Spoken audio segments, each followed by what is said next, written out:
ভাই তুই চলে এসেছিস? হ্যাঁ আমি এসেছি। আর ভাই আমিও এসেছি। দেখো তোমরা, ওই যে আমার বোন।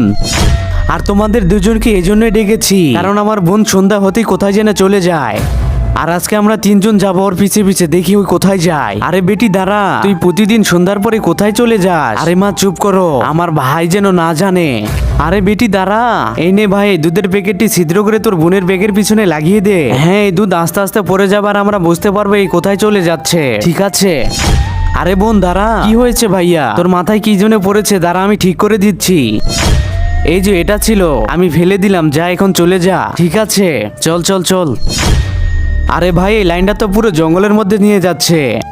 আরে বোন তুই কি করতে আছিস প্রতিদিন এখানে? তার আগে সুন্দর এই ছবিটিকে যারা মন থেকে ভালোবাসো তারাই শুধুমাত্র এই ভিডিওতে একটা লাইক করে চ্যানেলটিকে সাবস্ক্রাইব করবে। আর হ্যাঁ দয়া করে যারা এই ছবিটিকে মন থেকে ভালোবাসো না তাদেরকে লাইক সাবস্ক্রাইব করার কোনো প্রয়োজন নেই। আরে ভাই আমি তো প্রতিদিন এখানে আঙ্কেলকে খাবার দিতে আসি, তাহলে তুই রাতে এভাবে লুকিয়ে কেন আসিস? কারণ তুমি রাত্রে বাইরে থেকে বের হতে দিবে না, এই জন্য আমি লুকিয়ে লুকিয়ে আসি। আর ভাইয়া কাউকে যদি ওয়াদা দেওয়া হয় তাহলে সেটা পূরণ করতে হয়। আর ভাইয়া আমি আঙ্কেলকে ওয়াদা করেছিলাম আমি তাকে প্রতিদিন খাবার খাওয়াবো।